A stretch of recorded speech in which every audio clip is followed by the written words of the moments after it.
So, Philip, you're awesome, and I really appreciate you and your writings, which I really enjoyed. And I really enjoy speaking with you, and I really enjoy listening to you speak. You're magnificent at Theory Underground. Having you at the net has been a complete joy. It was wonderful to have you at the Parallax course on Ivan Illich, and I'm indebted to you to make me realize how much I was a slave to toilet paper. And one of your recent works, that was really wonderful. I didn't even realize that the commodity fetish was making me just assume that I needed toilet paper. So I really appreciate that. I really also enjoyed the reflections you had on kind of soldiering through the American mind. That was a lovely play on Mr. Bloom.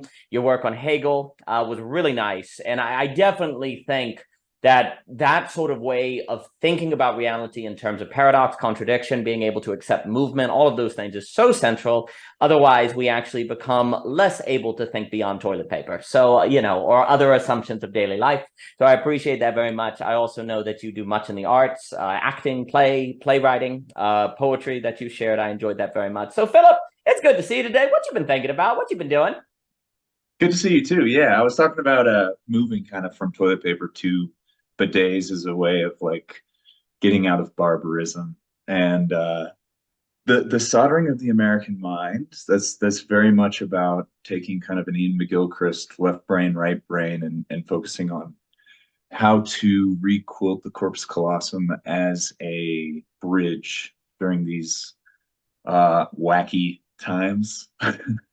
And then the thing I wrote on Hegel was for Cadell's Science of Logic course, and that's basically all about how consciousness is always already acting as a player in the drama that we call reality, and different ways that we can like learn to contain more and more contradiction, like Phil likes to talk about. And my area of focus, like you said, is acting. I love the stage, I love theater. And I was trying to see how Hegel is sort of this champion of representations, even though we know that they ultimately will fail.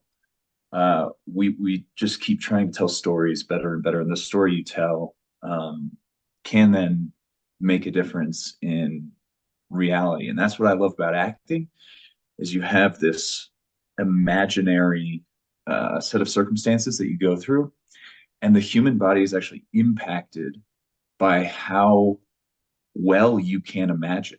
And Mm-hmm. so a lot of what I'm saying in the piece is that we're suffering from a lack of collective imagination today, and how to use story to kind of mobilize our bodies, mobilize our life forces. And this brings me to the thing that I'm working on right now. I'm super excited about. It's called Loose Tension. That was actually the name of my band when I was in high school. Nice. Because I'm like, Nice. a part of me is like, I don't know. I feel like all my ideas I've already had. That's not to say that there aren't like new ways of like putting them, but like once I have them, then it'll be like, yo, yeah, I thought that when I was like 10 or 12, and it was somewhere in me. So this like whole idea I want to go through, and I want your thoughts on this, like this four-step process of being human. And I know you talk a lot about uh, value exchange, and I try to bring like a currency to each one of these stages, and I just want to try it out on you and see where we go. So when you're a baby, the currency is love. Mm. When you're an adult, the currency is peace. Now, in between those two, there's a baby adult that's like a teenager. The currency is rebellion. And then there's an adult baby whose currency is freedom. And it's really that freedom that I want to like look into and kind of explore the problematics. Um, and yeah, how we can take kind of existing stories that are haunting us, that are burdening us, and just like flip the script. Like even one of the things I'm thinking about right now is like so many people talk about the attention economy, but I look at Simone Weil and I'm like, oh, attention might be actually a cool thing. That might be actually like a fun vibe to get on. Uh, so that like if we are left alone to our devices, it's a loving device. Now, how to get from here to there, anyone's guess. And a bunch of people will identify with a bunch of different stories, but my idea is to kind of like see how I can re-symbolize my life. And from different points on the map, then be like, oh, wow, just by shaking loose some of these, over-determined signifiers, I can have a completely different phenomenological experience. That was magnificent. And the fact that loose tension was called your band and that it's come back to be kind of a referral to this philosophical thinking is just wonderful. And I know that feeling as well, on that kind of idea that your thoughts are ones you've always already had. Like, I just remember being like 5 and realizing I would never be able to look at my own face except in a mirror, but that wasn't my face. That was like the beginning of like, oh my gosh, the world, what is the world then? And that always kind of stuck with me, because then like when I got into the 18 to like 25, obsessed with the A is A problem, I'm like, what is A is A? How can that not be true? And yet it doesn't seem true. It's like, well, I know my face by something that is not my face. So what is knowledge? And it feels like everything is just going back to being 5 years old and being like, why can't I look at my freaking face, man? And there's something that it's interesting, because in the same way that Hegel almost describes things as a kind of blossoming, like it's a spurious infinity, it's a true infinity in the sense of you're relating to your childhood, but it's actually changing in that relation. Same memories, same ideas, but they're not the same. And that's always the weird thing, right? But for Hegel, as you know, the mistake of being spurious, always moving on to the next thing, is if you're always moving on to the next thing, you never get to experience the transformation of the same thing. And of course, that gets into kind of the difference of Deleuze, right? That's the funny thing, is that repetition is where difference comes out in a temporal dimension. But that temporal dimension does not is not acausal spatially. That the change in time does actually have impacts on space, which shows that maybe space and time are not as separate as we thought. But you can only have that revelation from a place of the repetition, or David Hume talks about the common life, or Hegel will talk about the true infinity. The debate, as you know, that I get obsessed with is all about the sociological questions that we have between Deleuze and Hegel and Hume, as we talked about in the Science of Logic course. And I think that is the question of the new address, that belonging and all that gets into is a big deal. But that's a big concern. But on this kind of idea of needing this return with the RE in parentheses, like for Hegel, return is never return, as Dr. Nicholas says. When you go back to the same place, it's never the same. Even if all the pieces in reality, everything is the same location, you're not the same subject, and you are the difference. You are the kind of excess of the same experience. And the question is, how is that possible? What does that mean? And what are you going to do with that? And there's a kind of looseness then, right? There's a kind of tension that unveils a looseness. There's a slippage in the tension. Like there's a sameness unveils a slippage, which then creates a tension, because wait a minute, I'm losing the thing. There's a tension there. Well, how do I embrace that loose tension, if you will? How do I actually find a way to hold things in a manner that keeps them without crushing them, right? And the term loose tension also just made me think of, Michelle has that metaphor with the bird, on the idea, if you saw a guy going down the street holding the legs of a bird, you would go, oh gosh, he doesn't own that bird at all. But if you saw a guy with an open hand and the bird landed, flew off, and then came back, oh, that man really has a relationship with the bird. So there's a difference between holding things like this, which is a form of control. It is a kind of art, and this. Most of what we experience thinking as and all of that is trying to get to this. But AB is more like this. And there is a loose tension here. The tension is the balance, the difficulty. There's a tension, oh my gosh, how do I keep it here? But the tension is precisely a result of the looseness. Like, that's the funny thing. This is not loose. This is loose. And now there's a tension. The funny thing is, we tend to associate tension as the opposite of looseness, but actually looseness is the condition in which the tension goes to the subject, because they have to balance the looseness. They have to have the art of looseness, right? Tension is a word that tends to mean tight, like you're pulling, you're tightening the thread, you're tightening the blanket. There is no looseness, right? Looseness is kind of the opposite of tension. But what you see is that the human subject is optimal, because I know when you're writing of Hegel, this notion of the AB, the paradox or whatever, the human is absolutely fitted for some sort of loose tension, some sort of ability to hold things loosely and have the tension be upon themselves as a subject to maintain that. Let me throw it back at you. Well, that's why I like taking just ideas. I don't want to ever call myself a great artist, but I do steal.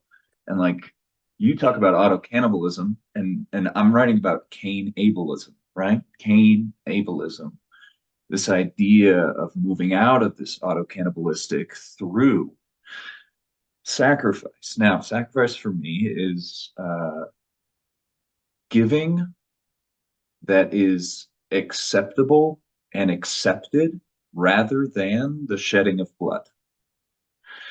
And the whole idea, I think, is like we're moving from this, you move from this kind of like polytheistic, we sacrifice slaves, we sacrifice lambs, to kind of like the monotheistic, like we're going to try and work with covenants, we're going to try and work with words to hopefully like refresh the spirit when tradition gets either too loose or too tense.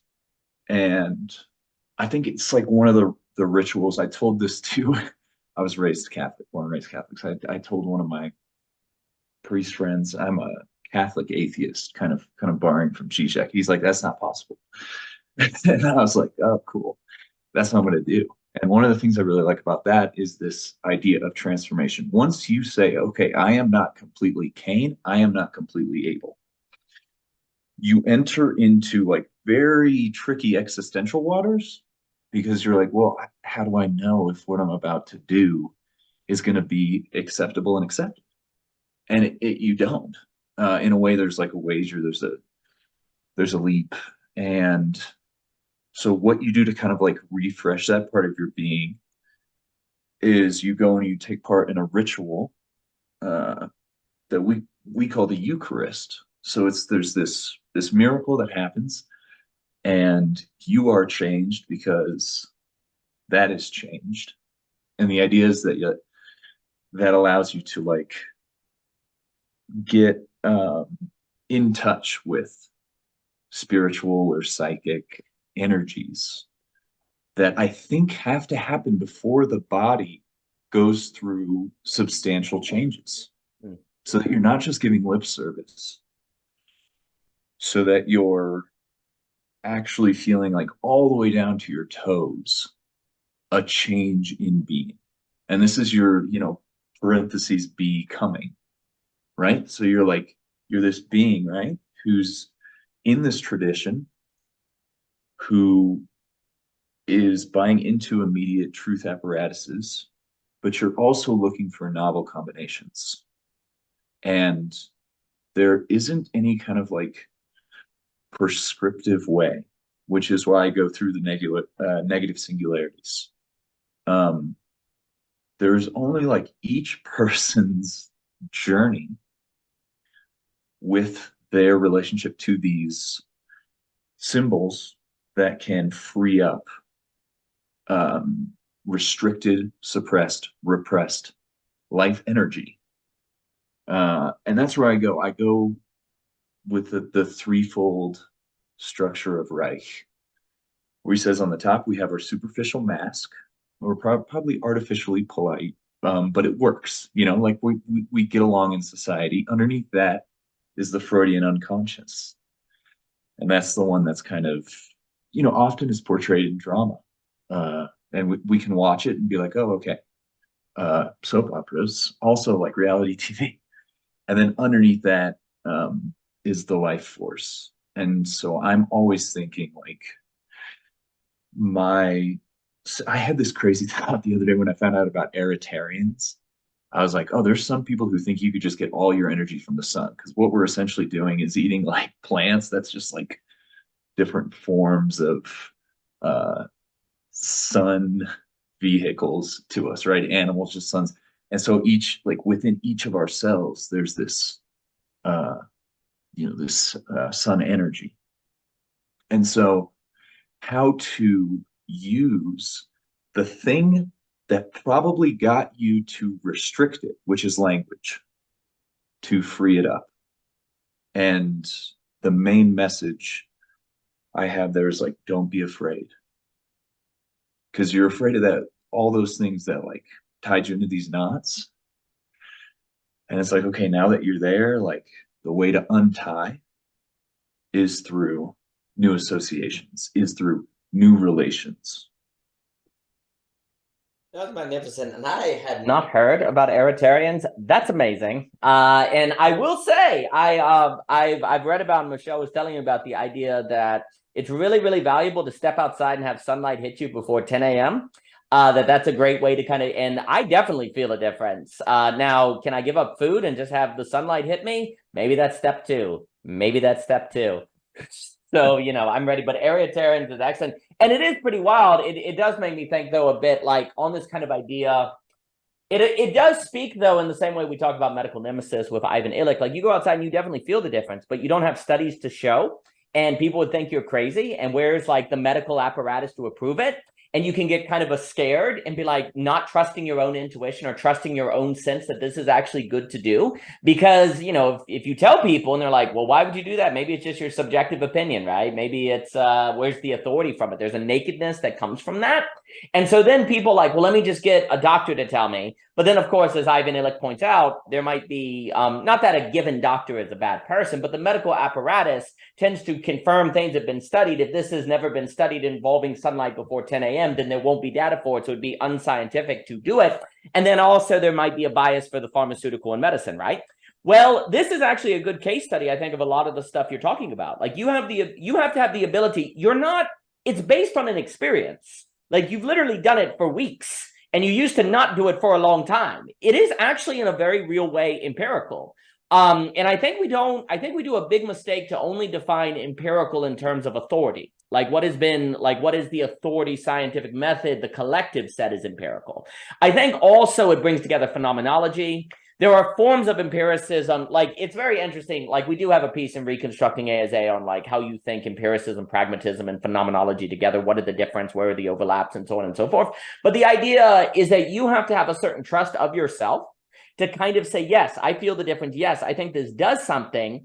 Because if you do not, then any kind of idea of balancing a loose tension, the moment you feel a loose tension, that's going to terrify you because you're not used to habits of making decisions by your own skill and your own art and your own deduction. So you're probably not going to do it. You just want to either get rid of the tension or not hold anything at all. You're either going to want to do this with the pen or drop it. Yeah, and I think that there's two different energetic states that I want to highlight real quick. There's the reproduction of the physical body, right? And if that's not taken care of, it's very, very difficult if you don't have food, if you don't have housing. But then there's another thing where the human being does the impossible. The human being goes on these flights of fancy, and that's what I call sometimes let's make science gay again, to refer to Friedrich, and really just start expanding our experimentation and our imagination. And of course it can lead to bad science for sure, but also there's we're stuck in certain paradigms of science. I'm sure there's a replicability crisis. There's all sorts of vested interests, all these different things that if someone says, hey, go outside and breathe. All right, what was the one thing the state said not to do during COVID? Stay inside and breathe all that don't and you're okay, I don't want to go full conspiracy or anything. But what do you do in the medical nemesis if people who you think are very much the bastions of you being in good health are failing? And I think you get to this interesting point where you start looking at, okay, how much energy do I have when I do X, Y, and Z? And how is it that that person over there is has 20 times the energy? What are they doing? That's kind of interesting. I think you're putting your finger on a lot that's really important.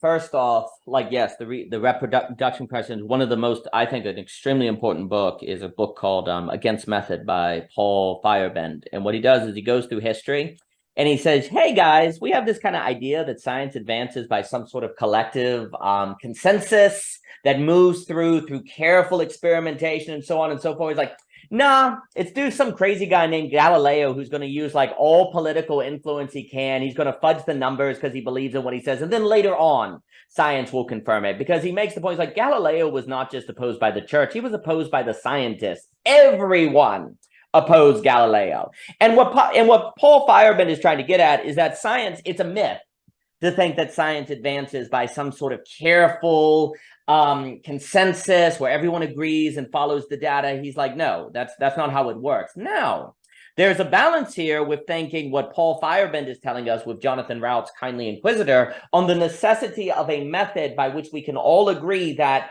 the key that, you know, and he's using a lot of Karl Popper on the falsification stuff, but there's a difference between saying, okay, we need a method where we can all agree that under given conditions, there's a high probability that X will occur. Otherwise, we have no contact in reality by which to begin to talk about the possible of society, right? And, you know, Karl Popper and Routz make these careful distinctions between belief and knowledge.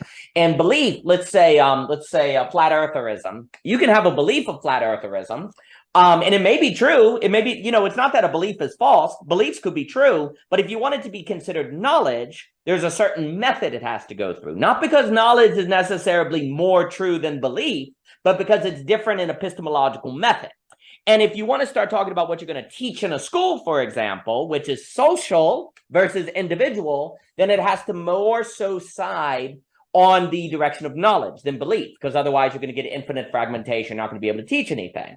So there's the idea that the method, the scientific method, could be useful for creating points of contact in society, but it's extremely dangerous to suggest that only knowledge is true, where belief is false. To create a society that then says only knowledge is allowed, because that's what you get totalitarianism. That's the end of the freedom of speech. That's when everyone is oppressing everyone. And also it becomes a major problem where they say you must attend public school or else you're in trouble. Because then what you're saying is that knowledge is going to conform everyone to it. But you have to have this double movement in society of there being knowledge that becomes points of contact by which people can talk with one another, and then beliefs of which are not treated as less true than knowledge, but are also given plenty of space in society for experimentation. And here's the key point.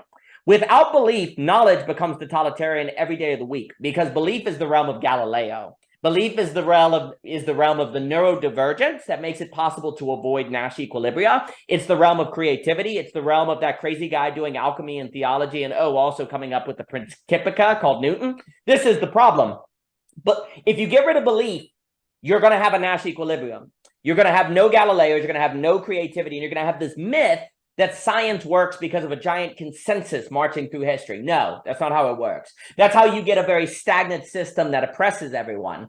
So you've got to have the realm of belief, but it's the tendency of the very effectiveness of knowledge, of the scientific method, to then say, I'm all that's needed because look how effective we are. They thus overreach. They remove the realm of belief, thus the realm of neurodivergence. They therefore fall into autonomous rationality, auto-cannibalism, and then science becomes totalitarian. So you have to read Paul Feyerabend, in my opinion, against method, alongside Jonathan Rauch, with a concept of neurodiversity in Nash equilibria, as Lorenzo talks about, to see how you need both of those in society, the process of knowledge and the process of belief, so that you don't either have autonomous belief, which is religious wars and chaos, and I'll hand it back to you here, or you have autonomous science, which is the dream of the Enlightenment that has killed us all. That means you need both. But if you need both, what does that mean? We as subjects have to be able to handle both and to live in that tension of both and to be able to communicate. And that becomes much more paradoxical, much more AB. But the trick is, it seems to be that energy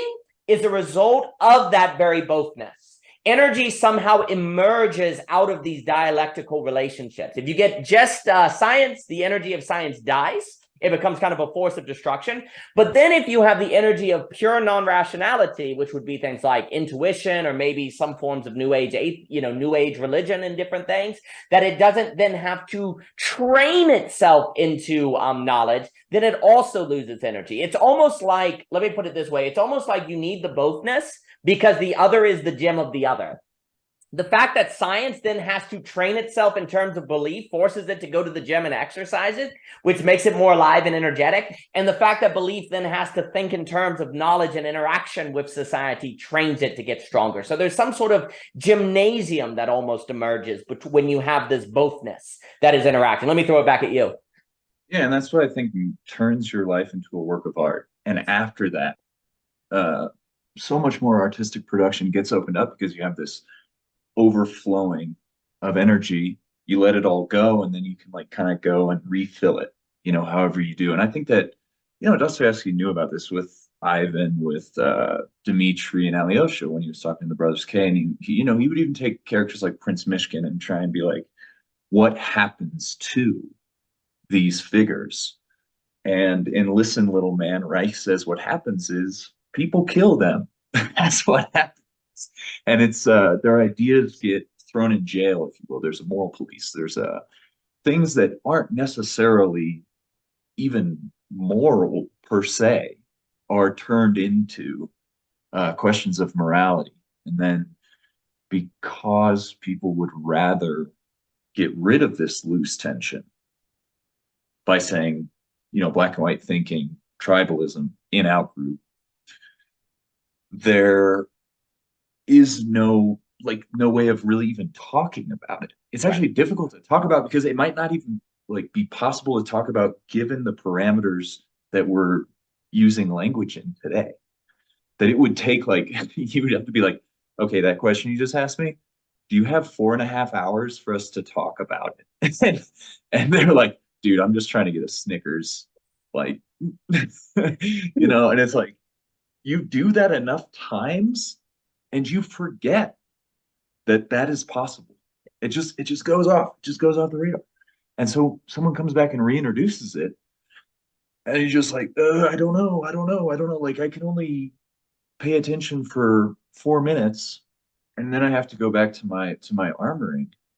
I don't have the ability to, sustain. So that's a lot what the cane ableism is about, is to create this stamina so that you can remain in the gymnasium for a certain amount of time, not to stay in the gymnasium, but to recognize that it's important to use, techniques like learning how to do your scales before you can play a symphony with a group of people.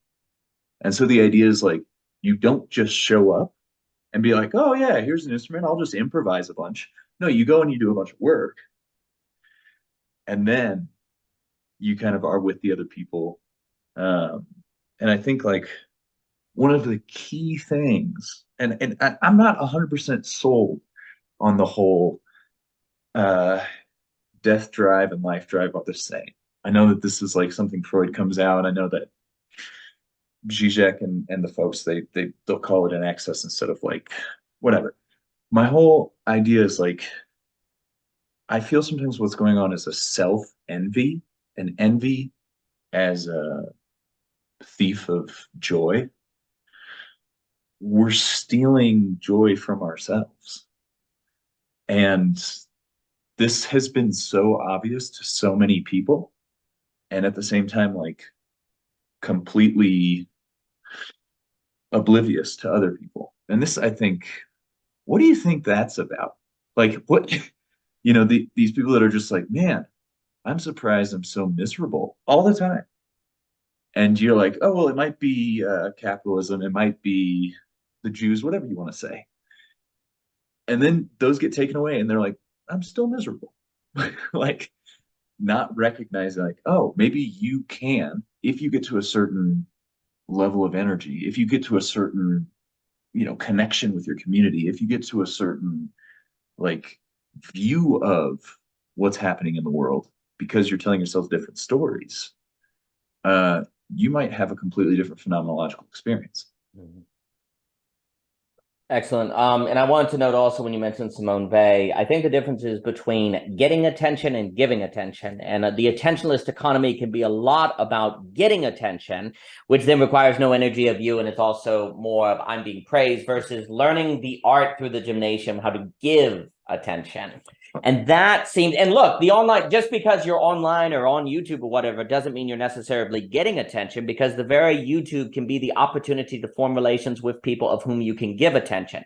But you have to be able to tell that tension. There's a loose tension that has to be followed in it. And if you say, well, I'm just not going to even be involved in the attentionalist economy because it's too dangerous, well, then you've dropped the pen, right? But if you go in and say, I'm there to get a platform, well, you're holding it like this, and that's probably going to kill you, because the human seems to be optimal in saying, I'm going to be in the attentionalist economy to give attention, to develop the skills of attention in the Simone Weil, to create the conditions where people can see the possibilities of attention and see the possibilities of 4-hour conversations and the kind of energy that can come with it, not to create a platform. Because one of the things, like by, say, filming a conversation like this or the liminal web, you see possibilities of way to live that you otherwise may have never known, that if those people would not have created content and posted it because they're like, well, I don't want to be, a victim of, I don't want to create currency, then you would have never seen the works of art. What if like friggin' Van Gogh was be like, well, I don't want to be, prideful, so I'm not going to hang any of my paintings. Actually, I'm not going to paint.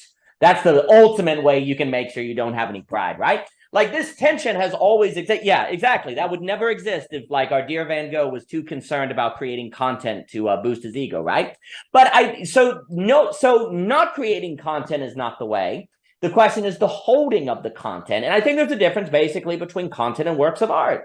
Like, when you're having a multi-hour, there is a real way that oration is a kind of art form, right? Like someone like Lincoln or whoever, or Cicero giving a speech is that, right? Well, what you're seeing is kind of a return of that art form on Zoom, online. It's a kind of oration. Now, it's interesting because it's a little different than speeches, because like one person says a lot, then the next person you grow and grow, and there's that dialogus effect. But it is some sort of new art form that you're seeing that perhaps Zoom uniquely makes possible, not because people around the Bloomsburg group or in the Scottish Enlightenment couldn't have conversations, but Zoom allows the expansion of the network, the replay, the watching, the creating of the community that allows some sort of dojo, if you will, some sort of regular training ground with people who otherwise would not know one another. That is a training of the art form of discussion, which it turns out that philosophy really suffers without this skill. That's what I think we're seeing, actually, is that this skill, this art form of conversation, or, I've called it the net tradition, if you will, like this kind of, the Zoom tradition, the cipher. It's really interesting because philosophy has always been strongly connected to the medium, right? The medium is the message. We can talk Ong, we can talk McLuhan, the kind of philosophy people do. And science, even, William Ong says, like, the scientific treatise could not exist before writing, right? So the kind of thinking that people do is strongly tied to, if it's writing or oral. Well, if this is a third option, almost like a Zoom tradition or a net tradition, then there's going to be thinking that is now possible that would not have been possible before. And I think it does it results in a different relation to language, really. I don't think it's by chance that before Zoom, the internet like this, which, again, Zoom for me is a little different than the internet, because, yeah, the internet's existed since, what is that book, When Wizards Stay Up Late? It's like in the 20s they were making it, and right? But the internet, but to have fast enough internet where the random person, where a given person on planet Earth can have a Zoom conversation, that's relatively new. 5 years, maybe maybe the beginning of COVID, really. That it's really begun. And then that's going to change. That kind of condition seems to make possible a kind of Zoom tradition, a new kind of interaction that seems to be creating new kinds of philosophy that are emphasizing relation as ontological, that are going back to the science of logic, that are really interested in these kind of balances between a certain nihilism, but then an over positivism, and it's finding, dare I say, kind of middle and lack, which is a present absence, right? And these kind of interactions. And the reason, I don't think it's by chance that before the internet, philosophy and a Derrida and all that, although Derrida is smarter than most, maybe a Paul de Man, is that you had this kind of like language is dead, right? Language, you can't cross, the signifier can't equal the signified, words cannot mean their definition, so language is dead, right? Well, what if that's really what what if what we're actually finding out is that our understanding as words equaling definition has all been a giant mistake? What if words are not primarily in the business of definitions, but pointing to experience, really? And I've really been interested, Joel, because then language is an art itself. Because I think what you've been saying has pointed to we have a very problematic notion of what ideas and speaking are. We think speaking is remembering the definitions and sharing them, right? But what if all language is actually a lot more like an art form, where what we're actually doing is pointing toward experience versus sharing definitions? And that way of pointing in experience requires a certain interaction of conversation that then when the dialogos or circling or whatever calls begins, there's a new experience that the language is pointing to and being sublated in, right? Well, if language is actually that, then everything you've been saying about a loose tension, which seems to be hindered in our thinking by an old paradigm of language, goes away. That seems to be the big problem. We have an old paradigm of what language and thinking is as mere correspondence. Well, what if language was never that, actually? What if language has always been more like referring to something phenomenological? And I've been thinking a lot, and I'll give it back to you. And I have on the life death drive, I think that's big. I like to talk about the irony drive. I think the issue is like, because I'm going to talk about Saul Kripke, who Joel has gotten me into, and I think he's actually very useful here. I think the issue is that when we talk about the death drive, often it's an irony drive, because what we're saying is, I mean, the reason you want to get back to the womb, right, is because you think, it's not because you want to die, it's because you think you'll live if you do it. It's just ironic that the thing you think is going to give you life is actually going to kill you, right? Because this thing does not exist. Like the death drive is basically a desire for AA in a reality that's AB. Therefore, it must efface you. Right? Like that's the issue. Like I think this is a language issue as well. I've said a lot, I'll go through it because I think part of it is the death drive. There's an irony that it's trying to point at, that the desire for life, because we don't know how to live, results in us doing things that we think is going to help us live that actually effaces us. And that's why I talk about the difference between negation, sublation, and effacement. I just found a whole new term. I'll talk about maybe the effacement irony or different things. Let me throw it back at you. Hondo, love it. And when you're talking about language, I think we have to admit it's all body language. Yeah, that's right. Like it doesn't, like you can go through whatever you want to call it, like mechanical reproduction of cells, and then the sort of psychic complement to that.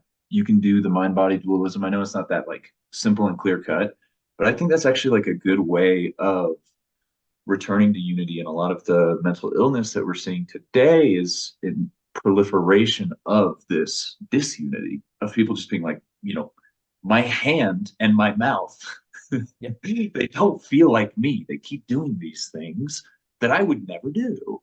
And, that way you can start seeing like some of this, like, oh, okay, maybe I'm acting against myself in a certain way. But also there's this idea of like, death not being your actual physical, I don't even know if that's a thing, to be honest.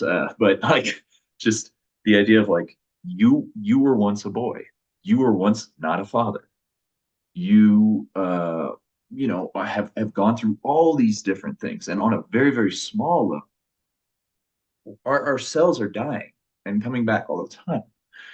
And it's not like we're like super, super sad, I need to go talk to someone about this. No, that's a refresh. That's like not holding on so tightly. And cells that won't die are probably actually more problematic.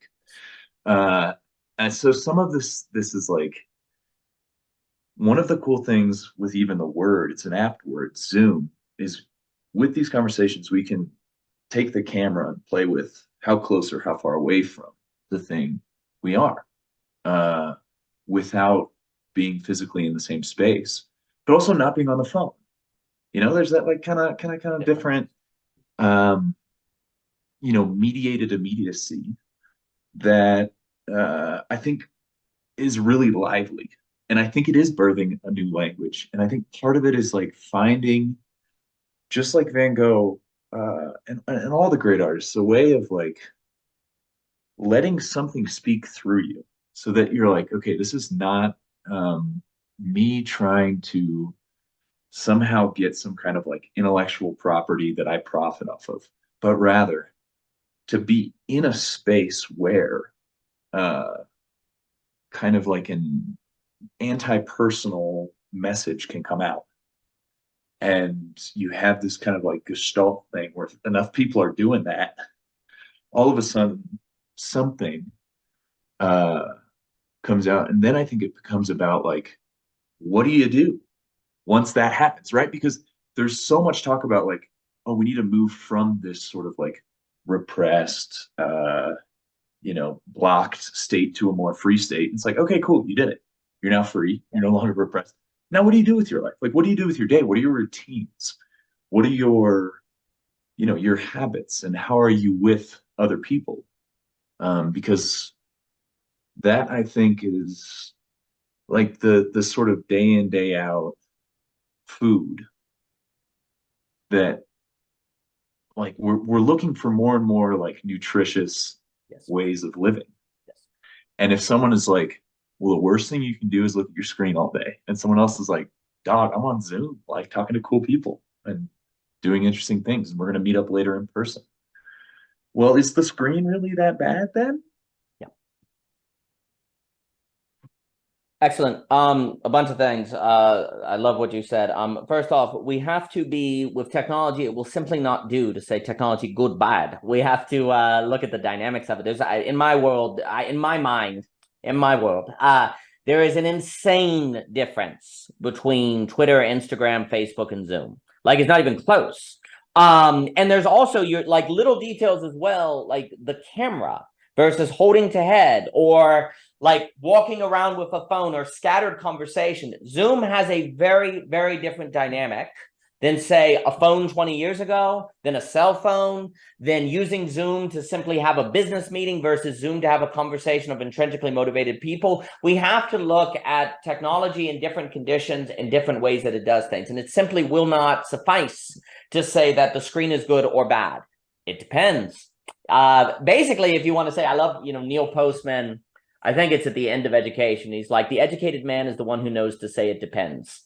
I think there's a lot of truth to that. It's not yes, no, good, bad. It's like almost always depends, or in what order. St. Augustine emphasizes order. Sin is a disordered good. Sin doesn't exist as a thing in of itself. It depends on the ordering, right? So everything is about depending, situation, ordering. And it's just, the brain, though, doesn't want to think about things, right? Like, so it just wants to say good, bad, so it knows what to do, because the brain wants to stop making choices. And here's the key.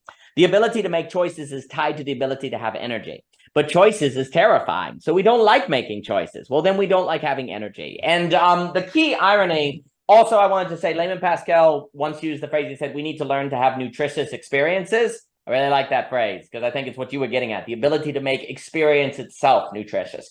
There is no doubt that having long philosophical conversations can help you actually have a more nutritious experience when you walk to the mailbox, because the human carries these things with one another. And there's a certain deepening of experience that is possible because of truth, which then deepens your experience to see beauty, which then all comes together as good. You can't get one without the other, and you need all of those different. Well, you can get one without the other, but in a perverted form. And so you have to have those things come together. But the thing is, if you have a nutritious experience, then it's possible for you to have nutritious experiences, and you can't go back to being a human that doesn't know that's possible. So now you must change your life, like the great Wilk poem, or Nabokov talking about that painting at the end, the find the sailor. Once you see the big picture and all the little pictures and those optical illusions, you can't unsee it. So once you see that it's possible for the human being to have a different quality of life, you become responsible to it. And that's terrifying, because it may mean you have to change things or cut out toxic relationships or do things. To have the experience of a nutritious experience then puts a call on you.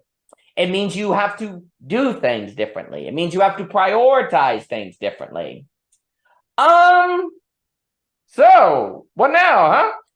And I think if we were to talk about, in my experience, in my opinion, the depth drive in a way that I like, is that what we tend to do is when we experience beauty, we pretend like we didn't.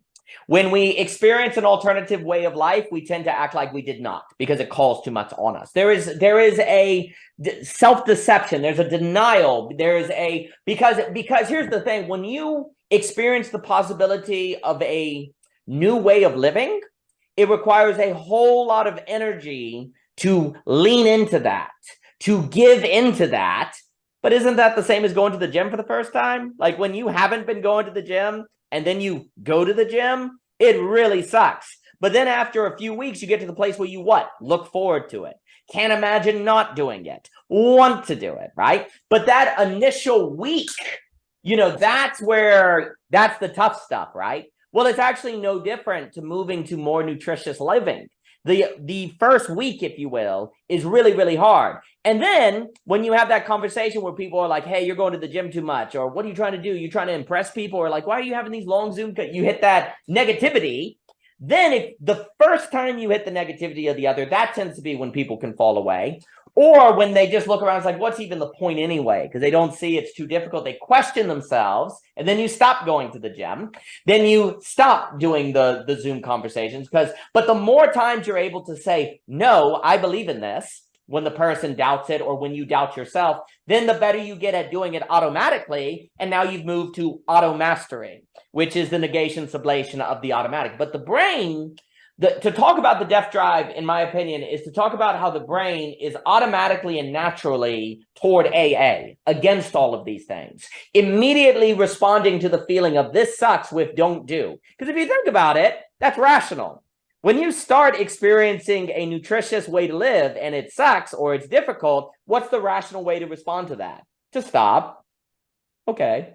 Likewise, when you go to the gym and it's terrible the first day, what's the rational thing to do? To stop. Unless you what? Know better. Like that's the issue. With the gym, you kind of know better because the social contract tells you this is good to do. So you're able to kind of push through the difficulty because you have the social support. The problem with philosophy is it's no different from the gym, but you don't have the social support. So it's much more easier to quit.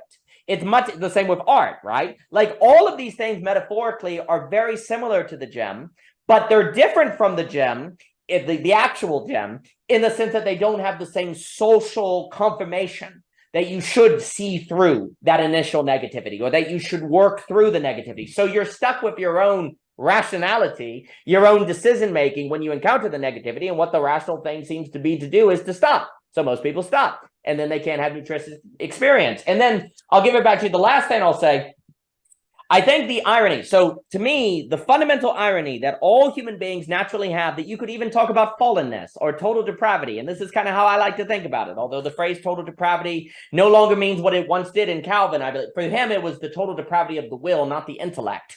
Like this, and Joel brings out this point. It's really important because what now Christians think is total depravity means you can't think true things. That's never what it meant. It meant the inability of the will to naturally will what's good for it. That gets a lot closer of what's the case, because we naturally tend to will what? AA. We tend to naturally will the easy. So for me, kind of the fundamental natural problem with the human being or the brain, which I think ties to the energy issue, is that the brain naturally saves energy by trying to keep it, to not let it out, to house it, if you will, to hold it, we could say. But energy is a thing that you lose if you keep. That's the irony. The brain naturally tries to keep energy by not letting it go, but energy is a thing that you only get to have if you use it. So the brain is like, oh, I don't want to lose my energy, so I'm going to live in a way to keep energy, to store. Let's say store. So the brain's like, let's store energy. But the irony of the brain doing that, which seems really rational, is that energy, which is an emergent result of, I think, those three layers you were basically getting at between the body, the psyche, and also relation and environment. Like these things all work together to actually create the emergent result of energy. And I do think energy is incredibly foundational. But the brain concludes energy is like, oh my gosh, this thing called energy is really important, so I better store it and not lose it. But energy is a thing you lose if you don't use. That's the fundamental irony of the human condition. And then based on that irony, we build societies to house energy, to store energy, not to use energy, to make sure we have it. We enter a saving mindset, not a spending mindset. Now, look, don't get me wrong. You want to make sure you're not using your energy on what?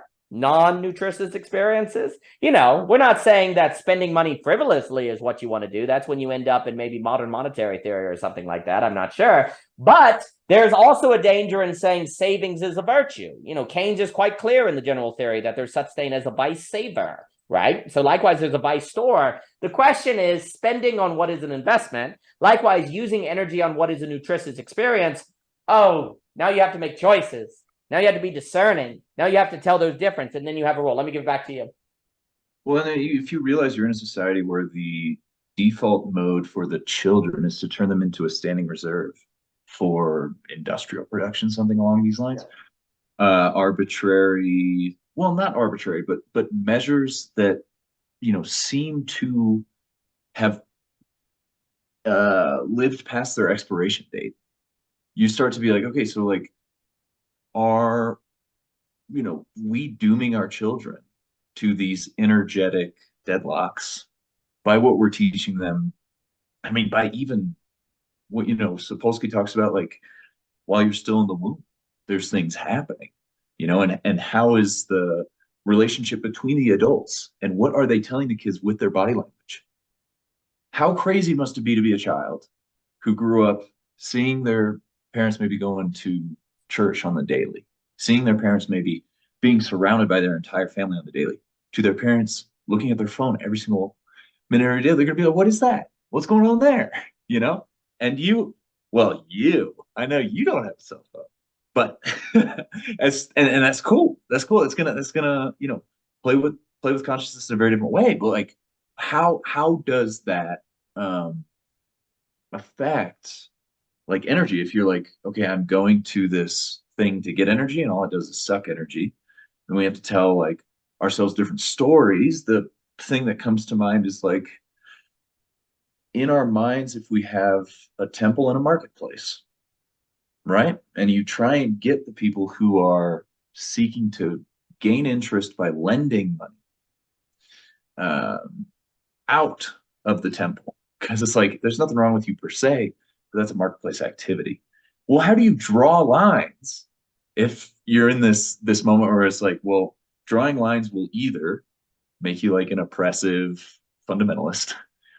It'll it might also make you someone that just like is unable to keep up with the times. And so you have to build almost like this series of lenses to see the world and be like, okay, maybe I can't get out of ideology, but maybe I can be co-participant within the ideology that I was born in. So you take this kind of thrownness and you're like, okay, I'll take all this stuff on. I'll do the whatever camel, lion, child.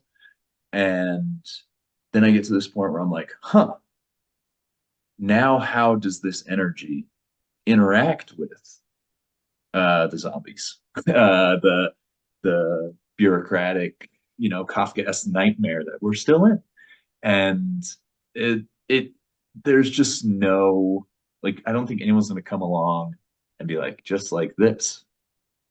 But I think that it's about taking all of those voices and turning them down and seeing if like something in you speaks, seeing if like something very quiet, you know, isn't obsessed with throwing all the labels on another person before, seeing them. Like one of the things I wrote about with the Cadeau piece was like the knowledge that we live in a time with a multiplicity of ises. There's so much isness, right? So many different. So how can you drop the curtain on your drama to allow the curtain of another person's drama to open so that you can seek understanding? And like so much of that, I think, has to do with having like a healthy body. Like if you don't have a healthy body, it's really, really hard. And so that's what I'm thinking about with all this kind of like loose tension. So it's like, well, if you go to the gym too much, you're probably gonna wear yourself out. If you don't go at all, you may not be reaching your most healthy potential.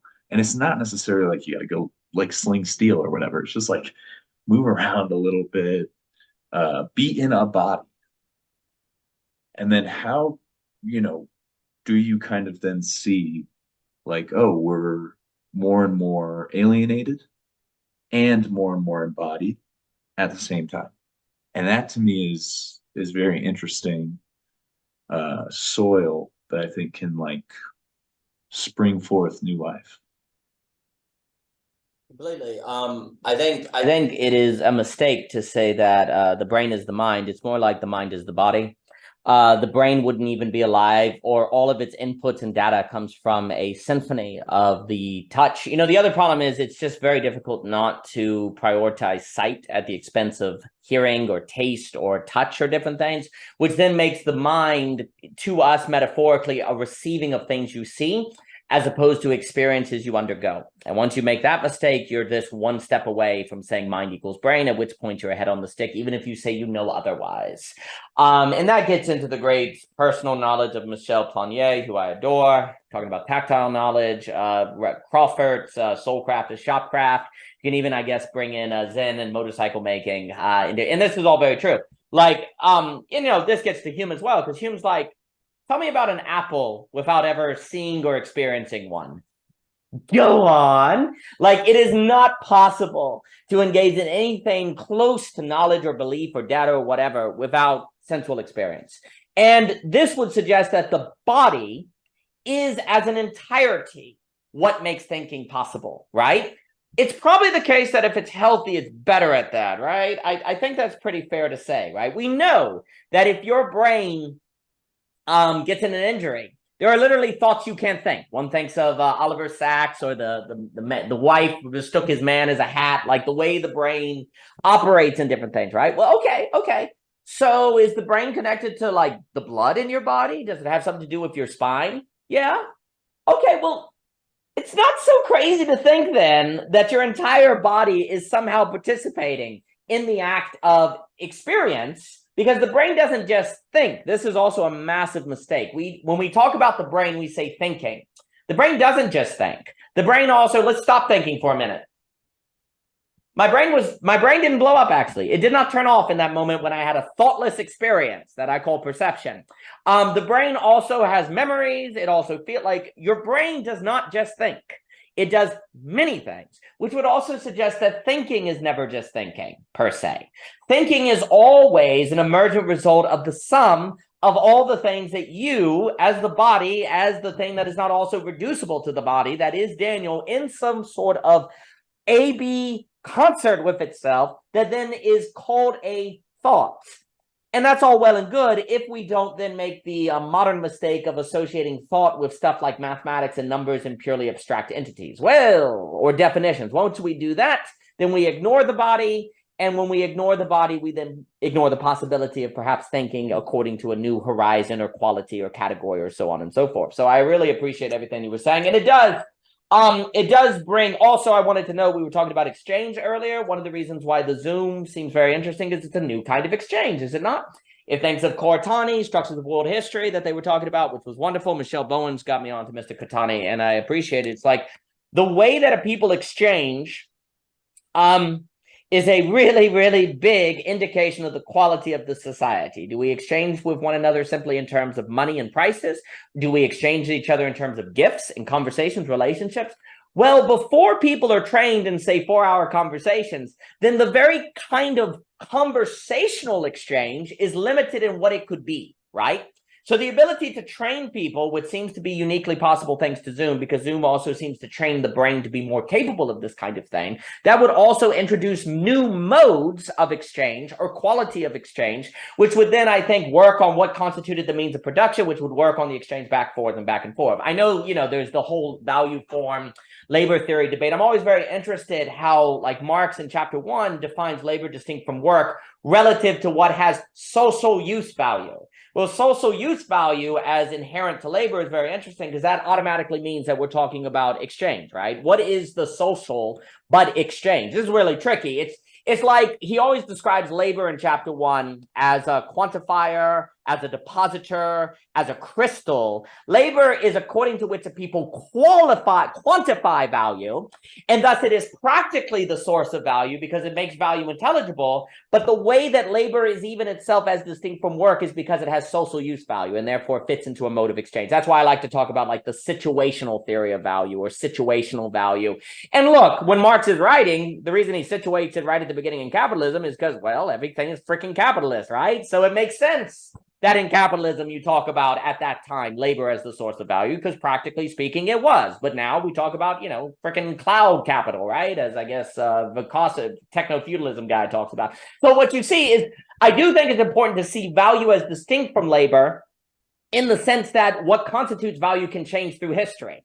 Right? Like what can be what is producing value can change, right? And value can come out of conversation, it can come out of data, it can come out of interactions. Like there is a question too of the word value, because there is a point where value, it's like, well, we can't even use this word anymore because it too much means like capitalism or whatever. It's really tricky because then when you go back to like classical with more of an Aristotle, value and virtue, what are your values are connected, and values is the principle of decision making.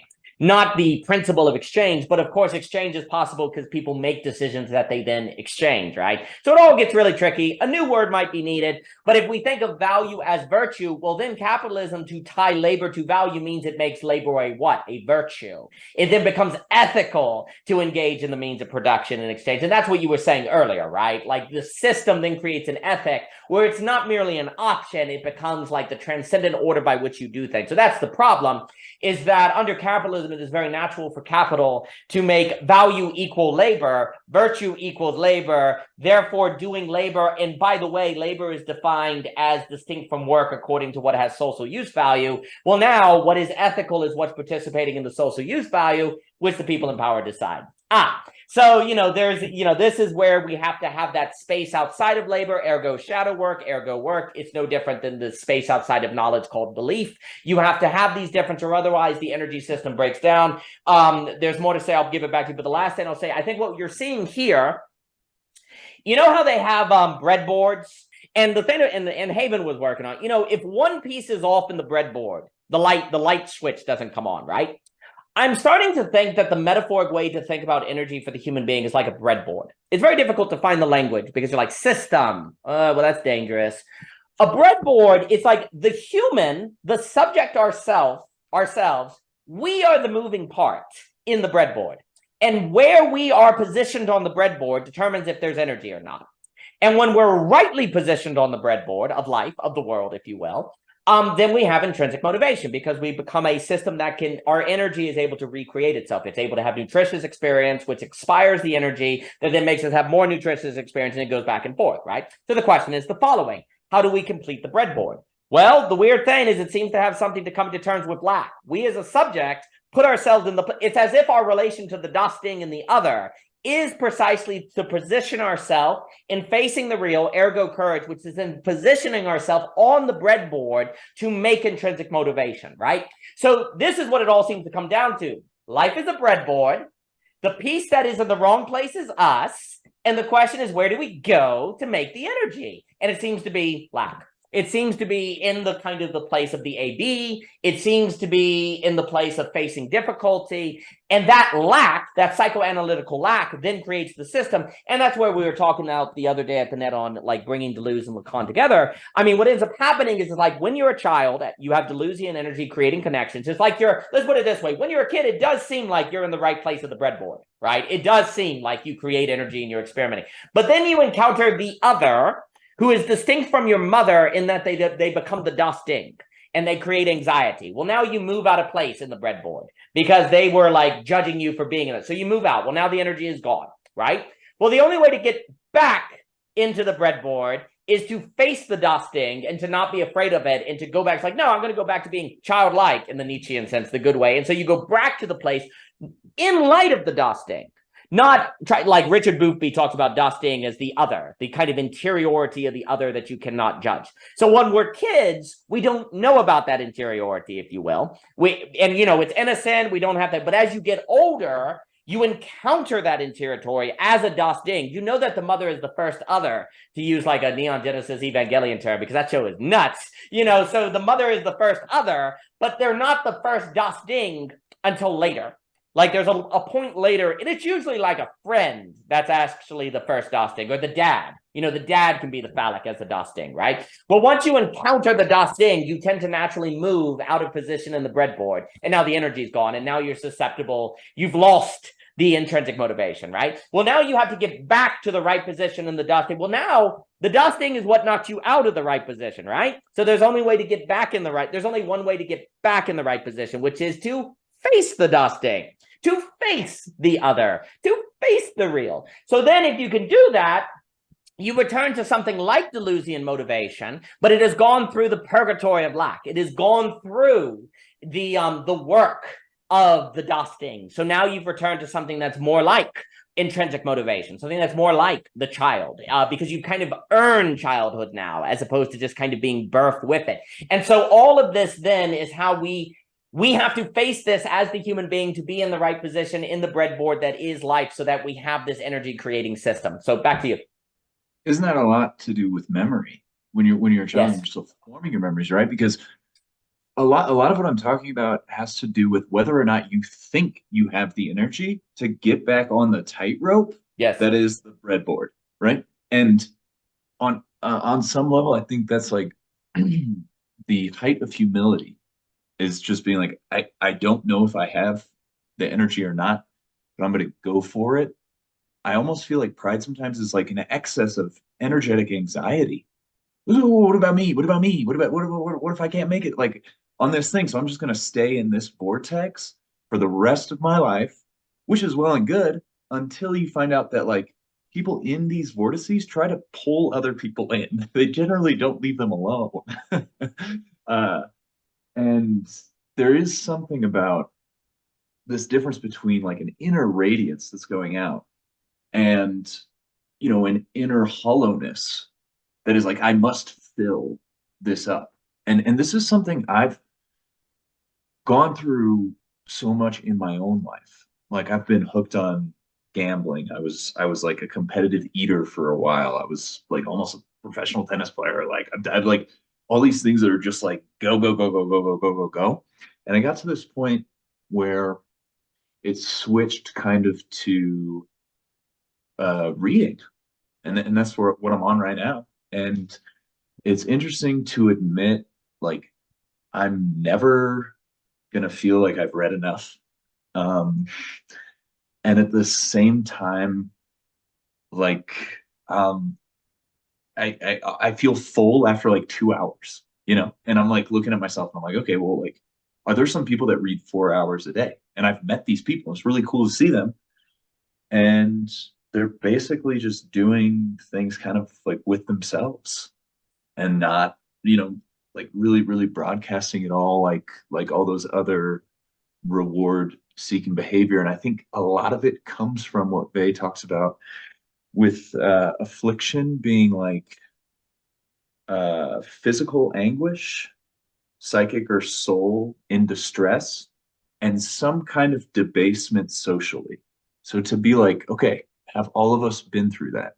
It's important to remember here that like this is a very subjective metric. And like one person peeing their pants in third grade may be no big deal, but someone else, it's like, oh, it's the end. I am unworthy. And the idea is that it'll be first turned on yourself and then on being as such. And this idea, so one of the things I've been playing around with my gender was going from man to horse boy. And like the horse boy, kind of a centaur. There's obvious like phallic associations with it, but also I was thinking like, how can a horse take a man further than a man with bipedal locomotion can take himself? And then what is like the horse's energy? It's like oats and apples. Like they're just kind of eating grass and stuff. And this is like very interesting to me, that they can go so far and be so big and strong. And the idea is like this Greek story of the wounded healer named Chiron, I think the precursor to Christ, the idea being that he felt a wound in himself. He tried everything to heal himself. He found, nope, I can't. But maybe I can help other people that have like something similar. And I think to, you know, say that isn't necessarily all of us, but that might be a lot of people in this modern situation, especially with what you talk about the dismodern mentality, where people are using their models to think about what other people's models are going through, and they get this like downward spiral of thinking everyone around them is a total menace, when they're probably just a menace. And it's like, how to say all this stuff you were talking about with, the brain and the mind not coming up with ideas, really going on this line that the hallmark of, if we want to say mental health as a category, may have more to do with stopping after a certain level of analysis and saying that, yeah, my mind's just going to come up with stuff. It's just going to I'm going to take one step and be like, if I take another one, I might die. That's okay, possible. But moving more to probable things based on what's been going on in your life, I think is the only way to get from not going to the gym to going to the gym. And what you're doing is you're telling a story where you're not acting like yourself, but you're acting more like yourself. And it's like, what? And so it becomes of this loose grip of identity.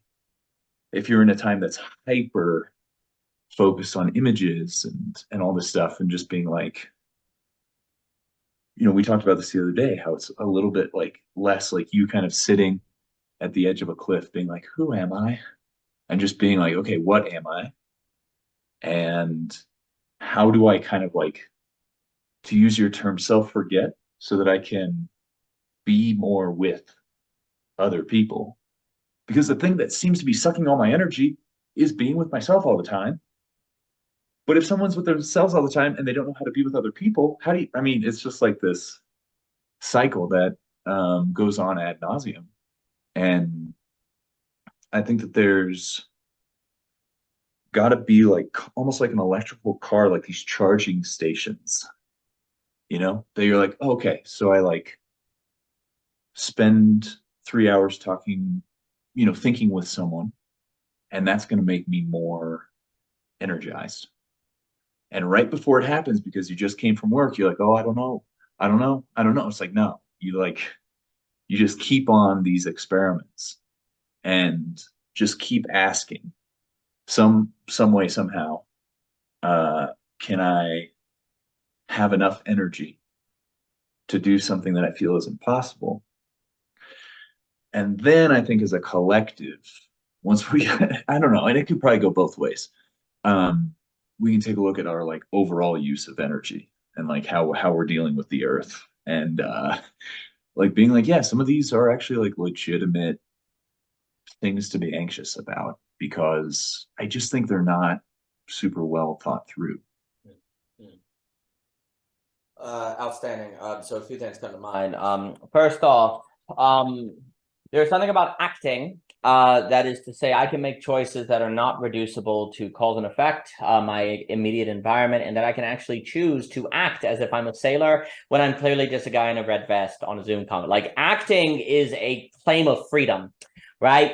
Acting is to say I'm not reducible to immediacy, to inputs of my environment. I can just believe. No energy for kids. Takes no energy. Yep. Yeah. They can just do it all day. Go, I'm a pirate. Yeah. Yeah, and the key to a pirate is a kid is what's very interesting in the acting of a child. They are all method actors in the sense of they're not pretending to be a pirate. No, they're a freaking pirate, baby. And what's interesting about that is it's almost as if when you're able to mentally give yourself entirely over to something, it doesn't take your energy. It's when you're when you say, I am a pirate, then it's energy draining because you have to maintain some kind of split. But if you say, no, pirate, then it's interesting because it doesn't seem to have the same psychological destruction, if you will, or removal. So there's something about acting. Well, there's something about acting that trains you to see yourself as a kind of source of something that is not found in causation. And Cadell talks about in his book Systems and Subjects, Ludwig, I can never say his name, on this kind of question where he had a theory of what if the subjectivity is a source of negentropy, not entropy, the reverse of entropy, right? Well, and entropy is the increase of disorder. It's like the loss of usable energy is a way to think about entropy, as Chiton will talk about, where negentropy is the increase of usable energy. And it's a reverse of entropy. It makes the universe not fade into a heat death, right?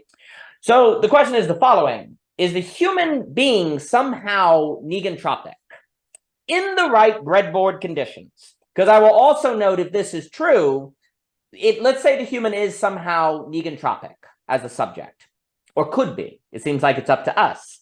Then we're the battery on the breadboard. And if the battery is moved in the wrong location because of Das Ding, then there's no energy to the breadboard. All we have is whatever energy is already in the battery that we use up and don't do anything with. So there is energy in a battery, but separate from the system, it runs out, if you will. And let's imagine that somehow the breadboard, if you use the energy, it's able to create energy. Instead of the battery just run out. Let's imagine it's a negentropic battery. But it is only negentropic if it is being used, which makes sense because what is negentropy? It's usable energy, okay? So it has to be in the center to be used and therefore to continue to be negentropic, right? If you remove the battery off the right location on the breadboard, then it becomes entropic because the negentropic energy now doesn't have a system to be used, so it becomes just unusable energy, right? It becomes an increase of disorder, right? So the positioning of the human subject seems to determine if the human is negentropic or entropic, and the energy that we have, if we're not rightly situated in the breadboard of reality, we tend to become more entropic than negentropic. And it would seem as if, because you could say, well, don't human beings like run down energy at the day? They're low energy in different things. Well, they're actually just going to like take a nap so they can have more energy the next day. It's not a clear entropy, if you will, like napping and sleeping. Like these things are actually to create usable energy. Sure, we metaphorically associate it with low energy or running out, but actually what we're doing is reaching a place in the order of the system where you need to take a nap so you can start the next day with negentropy, right? Like if you really were running out of energy entirely, then you shouldn't be able to sleep and wake up the next day with more energy, right? There should be a kind of permanency to it, right? So there's something about a dance between those two that is always the human is eating and sleeping and doing all these biological things to get into where their agency and capacity to increase order is higher than less, right? So it's really erroneous if we overemphasize that the human loses energy through the day, as opposed to have waves and movements of energy that are preparing for the next day and the next day or whatever, because you also have to have a disorder of energy to have something to order. Like you can't increase order if there's not something that's not ordered to increase order with, right? Or to increase complexity, right? So entropy and negentropy are always in this kind of relation, but it's a question of the ordering of energy and how much energy is in the system to be reordered in a manner that creates more negentropy than less. That's always the issue.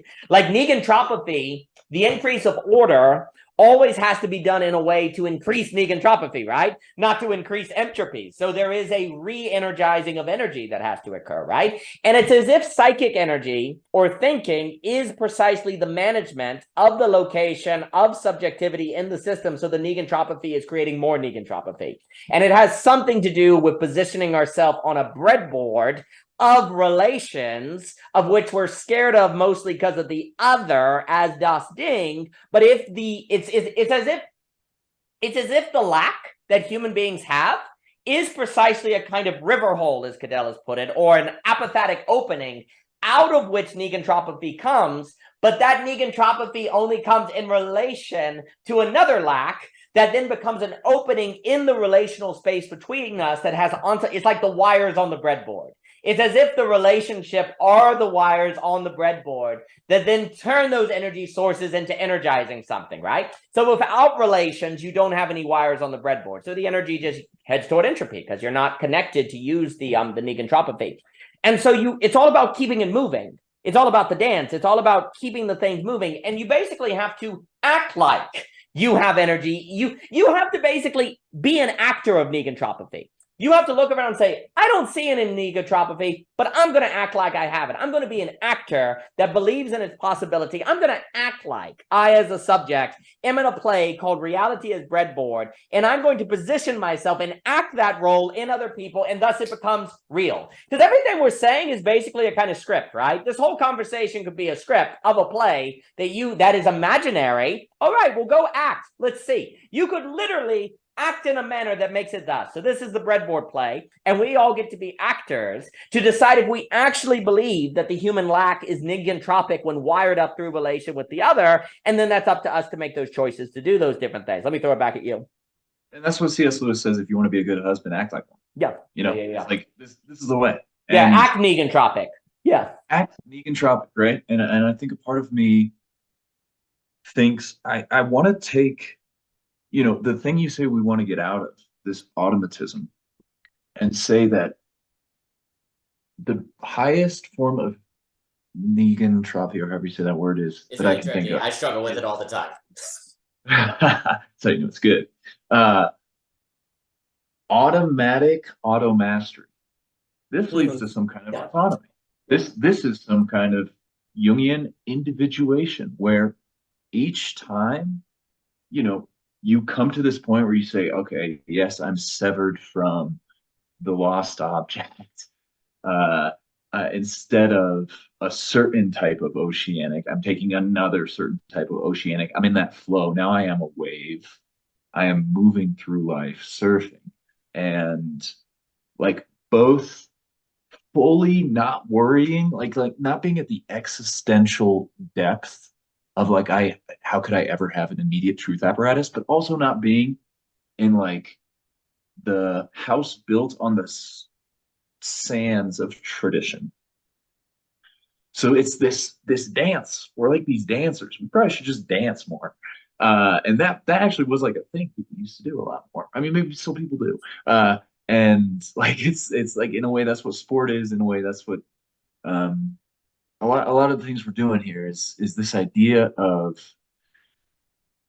moving to get more energy by not using a bunch of energy to do it. I'm in Colorado right now. My mom's a ski teacher, and some of the lessons she has to give all these verbal lessons to these people to like do the things with your skis. Put the pressure here, move the ankle here, stack your bones, whatever. And I've been doing it for such a long time. I'm just like, well, you just move your feet where you want to go. And then while I'm out there, I'm thinking about, Hegel, Lacan, etc. But it's like doing the work to understand what it's like to go through the symbolic, the imaginary, and the real, so that you're just like, I don't even have to think about it. And I think that transition, I think, is a very, very interesting one of being like, and it's not even something like imposter syndrome. It's something else. It's like, I know I am not completely certain that this is a giant. This is what Layman maybe says with like the 99 is the new 100%. Is that you have like certainty and truth. Those are the things that are dancing, and that is what is like a lithium for an electric car. That relationship creates this chemical that all of a sudden you're like, whoa, like I can be very vibrant if I'm in this space. And I think then you can even talk about what you were talking about with time and space, because time gets weird once you're in that space. And all of a sudden you go, whoa, 5 years passed by, and I what happened? Because I was just so low energy, I was so automatic. And how to kind of then reach toward a nutritious infinity and eternal now, where the possibility must feel something like when Steph Curry like drives the lane. You can do like 75 different things, and you're so well practiced in it, then you're like, you know, this is the most skillful use of this time and energy. And then it becomes about like, how do you then form communities of recognition that are like, uprooting that. You take your roots, you say, okay, some of these are garbage, you root them up. And then all the people around you that are like, hey, I've been thinking about this thing. This is kind of whack. I want to try this thing differently. You're a cheerleader. You're like, yes, we're going in that direction, and you're experimenting and you're exploring. And I think that's when you move from a society of echoes to a society of voices. I really like that. So a few things come to mind. First off, yes, on the divide between certainty and truth. Because certainty and truth are divided, you are alive. If they were not, then it would be a stable state and you would be effaced. And that's where the negation sublation of certainty for me is confidence. You can't be certain that you're not going to die in 5 minutes, but you can't be confident of it. And how do we describe artists or dancers? We don't describe them as certain. We describe them as what? Confident. So confidence is the language of a worker, of a dancer, of an artist. Certainty is the language of a mathematician. And you see, certainty is metaphorically, which is then contributed to saying the point of thinking is to gain certainty. No, the point of thinking is to be confident in the art of negentropy, to move the subject into the place of being negentropic. So the very divide between certainty and truth is evidence that truth is not as Wittgenstein said, which is the truth is everything that is the case, right? The world is everything that is the case, right? No, Wittgenstein's not wrong, but it's more like the absolute, which is everything that is the case plus us, which changes everything that's the case, that changes us back and forth in a negentropic relationship. And that's what we call the absolute in that talk with Cadell years ago, the absolute versus the true. The true is everything that is the case. The absolute is everything that's the case plus us. And we decide if we interpret reality as true or absolute. And of course, the absolute entails the true, but the true doesn't necessarily entail the absolute. And the absolute, the very fact that certainty doesn't equal truth or facticity is evidence that metaphysically reality is probably more absolute than it is true. That is not merely true. And the absolute would also suggest that it is metaphorically justified to think of reality as a breadboard, not a system, because it is alive. Like, how do you situate it? And this gets into the cybernetic language. Obviously Deleuze on cybernetics, Luhmann and different things. And the cybernetic stuff is all great. It's just that the only way to be positioned in the cybernetic system to have it be negentropic requires you to face lack and dusting and negativity and all these different things. Humans have the capacity to be cybernetic per se, to be emergent, to engage in these creative connections and excitements and different things, but not easily. And you see, the difficulty of being engaged in this Deleuzian motivation is completely tied to the depths of the subjectivity of the other by which we are interacting. If they have a really deep, if the other is really other, well, then it's really hard to maintain this creative spirit. And you see, the way to think about this, if the movement from the oral tradition to the written tradition increases the internal space, and Guy Senstock was talking to Corey about this, is like in a oral tradition, there really isn't much of a divide between feeling sad and showing sadness. Like your mind and body are like all together. But the book creates the interior space where you can feel something you don't show, right? So the interior space, the otherness becomes really vast and really large. The anxiety created by dusting is correlative with the size of that otherness. And it's not by chance that Deleuze is all about getting to animal, nomadic, kind of hunter-gatherer and all that. Yes, because those were spaces of less otherness, less internal space, we'll say, right? So it was much easier to just be creative and doing whatever because you would just fight them. You didn't have to maintain the whole social system or whatever, right? The book made possible vast, modern, globalized, pluralistic society, right? But it also did so by making the internal space of the other really big, which made the dusting really large. And we have not figured out how to stay children in the presence of a dusting that size. So we have not dealt with the negation sublation of oral and written traditions into beings that can maintain childhood in light of a dusting that is so vast that is possible because of complexity, thinking, reading, all of these different things. So the modern interior is massive. And our challenge today, if we want to avoid the logic of capital, the reductionist into cartoon characters, is somehow in light of this dusting, maintaining a childlikeness, to reference Nietzsche, which is the delusionism, the individual, as Deleuze talks about, that is to maintain negentropy, a negentropic state in light of the dusting, which here's the thing.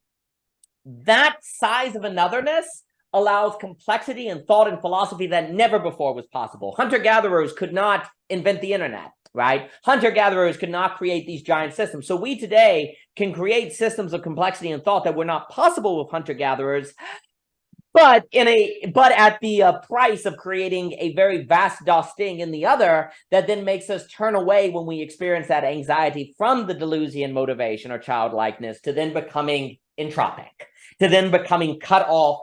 And then we can't be an energy system. We can't be the negentropic energy system because we're not positioned on the breadboard of society in relation to the other because it's just too difficult, right? Well, we've got to learn to face that. And that requires a certain training that things like Zoom is doing. Because like in a Zoom conversation like this, you've got to hold a lot of thoughts. Like, what are you doing? You're like holding anxiety. You're holding ideas. You're putting ideas together. You have this entirely different relationship to the information, which then... The problem with anxiety is not the feeling of anxiety, but the inability to hold it at a certain capacity when you're oversaturated, right? So the problem is people's capacity to hold anxiety is not increased enough by the written tradition to be able to handle the greatness or vastness of the dusting we find in 2024 society, thus making it impossible to stay in a Deleuzian or childlike motivation as required for us to be negentropic in a society like that. So we turn to capital. We turn to content creation or various stable states to avoid it. So we need a new media technology, if you will, that could train us in our ability to handle greater anxieties and greater interiorities, to treat the other as an infinity, not a totality, as Mr. Levinas would put it. Well, that requires a different kind of what? Training. Training of the mind, training of the subject, training of the body, training all of us. And I think the Zoom technology is a big part of that, which if we can't do, like when you're talking about community, the question is, how do we have negentropic community? Because for most people, community sucks. It drains all the energy. There's drama. It's miserable. Like, why did communism fail? Why has capitalism become very shallow, right? Because most people interact in the terms of small talk jobs. So there's this question of, how do we have negentropic community? Which there's an argument to be made, hasn't really happened much. I'm not saying never in history, but certainly negentropic community in a globalized, pluralistic 2024 interconnected world has not really existed at scale. Now, it certainly has existed in these random communities online, Other Life, Philosophy for Theory Underground. Like, these are, in essence, negentropic communities. But what does it look like at scale? What does it look like to do it in person? What would it look like to do it sustainably with economic backing? Well, that's a lot of the question. But even it would seem like, and then I'll give it back to you, it would even seem like the possibility of people understanding the value of a negentropic community requires a kind of spread of the Zoom, of the internet, of, I call it a cone dynamics versus spiral dynamics. Cone dynamics being medium condition based, which is from a material up versus kind of an enlightened consciousness down. You have to change the means of exchange or the medium condition in order to transform how people exchange. Because if you want people to be a negentropic community requires negentropic exchange. It requires a way of interacting to position people in the breadboard of the community so it's negentropic creating, right? So you have to change the quality by which how people exchange with one another, and then the ability of them to understand that different quality of exchange, which seems to require a spreading of the medium condition of Zoom technologies, removing the, as we talked about in the Illich class, removing the trivia structure of education, et cetera, et cetera, et cetera. And the last thing I'll say is that, so then it seems like the point of thinking is not certainty, but to figure out how to position yourself on the breadboard to be negentropic. This is our big mistake. We think thinking is about memorization and correspondence. It's about conditioning. It's about conditioning yourself to be able to be in the right condition so that you're negentropic. This is what we've made a mistake. You need thinking to figure out how to position yourself. And basically what we're saying is positioning is superior to correspondence. Like we've thought everything about corresponding. How do I get my idea of cat to equal the thing of cat? No. The point of thinking is to position you as a full body and person in the right place. You need to be in the world so you can be negentropic. So thinking is rightly the art of a kind of conditioning or a positioning for the sake of negentropic. Let me give it back to you. Which opens the door to archetypology, knowing your role. Yes. And the desire for the individual in existential distress to look for a totalitarian master. Yeah. Just tell me what to do. Tell me where to be in this board. I have all this energy. I want to contribute. And I think the 20th century has kind of played out what you like to talk about, Hannah Arendt's Banality of Evil, but also like just the scale is the question. I think that it is like hitting the nail on the head. And how do you kind of operate on different scales, also invoking the image of weights going on those scales, right? And like the idea of, it might be appropriate on this level to do this, and then on this other level to do the exact opposite of what we hold hallow here. And this is where you get into the tools of conviviality and really making machines work for humans instead of the other way around. And admitting all of these stories we're telling ourselves have this hyperstitional energy to them.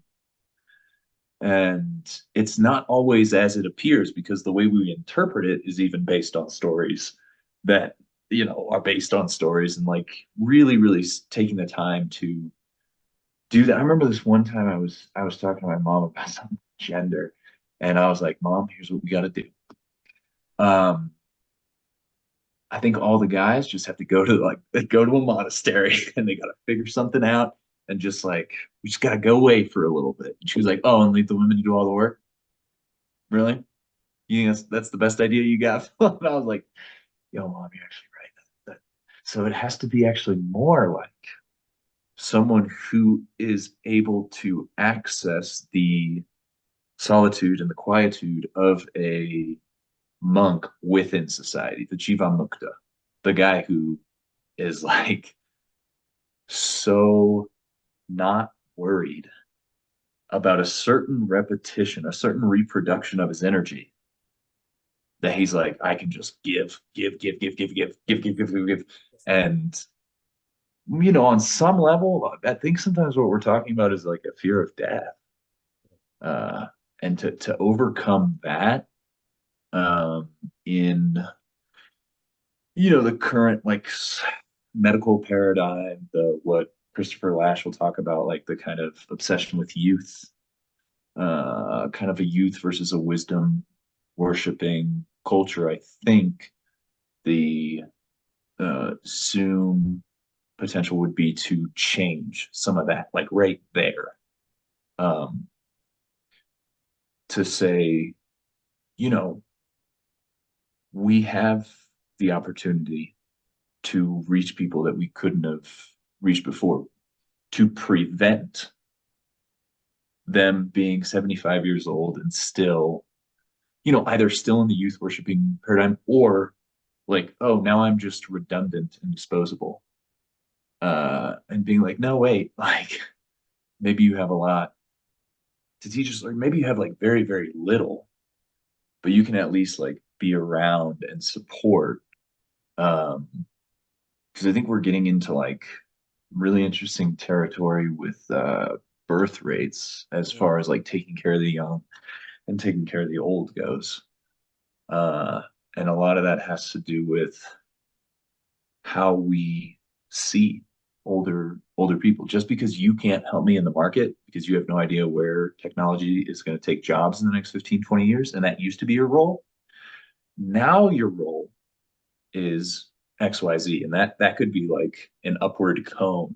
If it's like, let's sit down with a 90-year-old and have some food or something and just talk and see like where we go.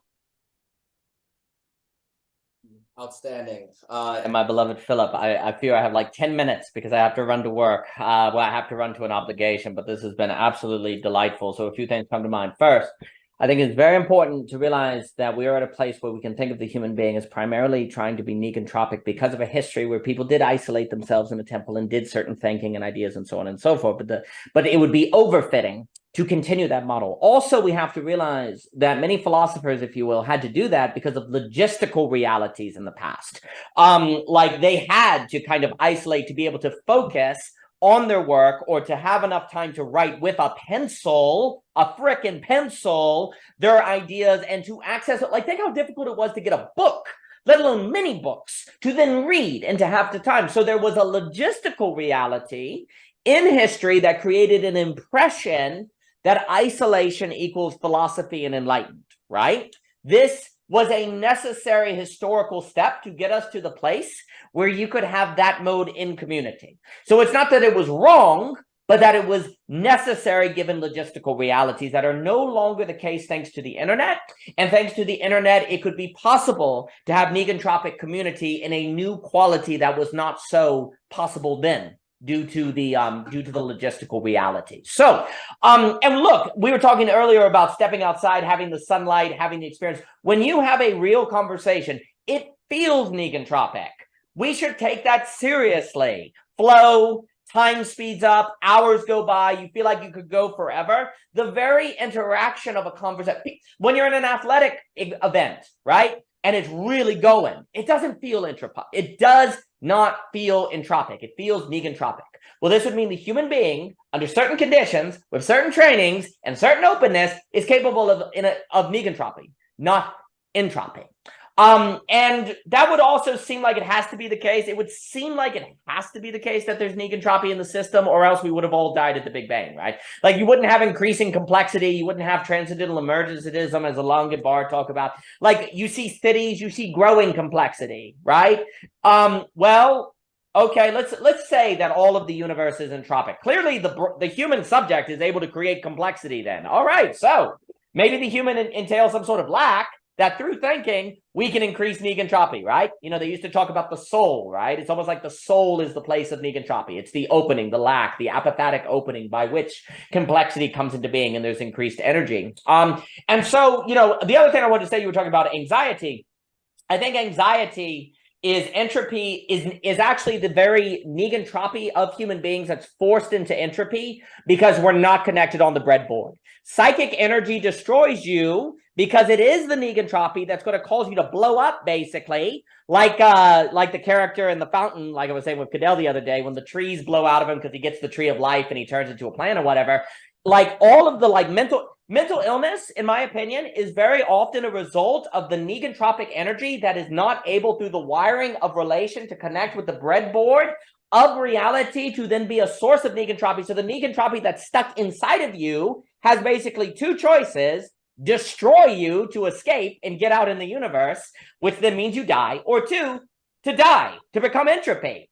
Both of those sound like mental illness. Maybe schizophrenia is more on the side of maybe schizophrenia is on the side of negentropy trying to escape you.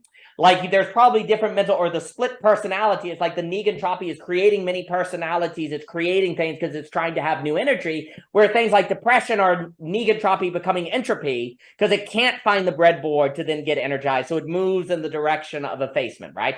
I'm not putting that forth as an official theory, but there's ways to think about mental illness as the psyche.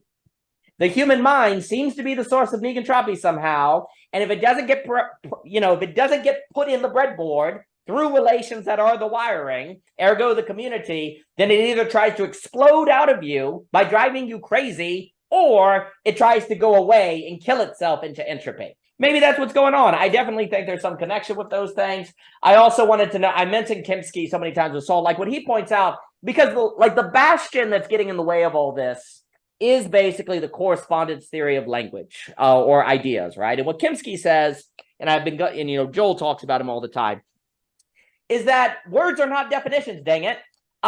Words are more like tags in a store. When I say fruit, you know all the fruits are over there. Does the tag tell you apple with red or whatever? No, words are more like tags. like John. When I talk about John, is that the same as talking about like gold or whatever, right? You know, gold is like a description. You say John, but there's no definition of Daniel Lewis Garner. There is no definition of Daniel, and yet you know to whom that word refers to, right? Well, Kimsky comes around because Frege was like, hey, you know, there are names and nets, I think is what it is. There are names like Daniel and there are nets like ocean, which is a word that's catching the phenomenon of ocean, right? Well, Kimsky just comes along and says, no, all words are nets. Like all words are more like Daniel. They're all like things that are pointing to something that you know of, but it's not a one-to-one definition. You're like Daniel is a net, but it's not a net in the same way as a definition. Because the thing is, if I were to ask you, what is a cat? You'd say 4 legs, fur, eyes. That describes a lot of things, John. Definitions don't actually describe the thing you think they are. What words do is point to experiences.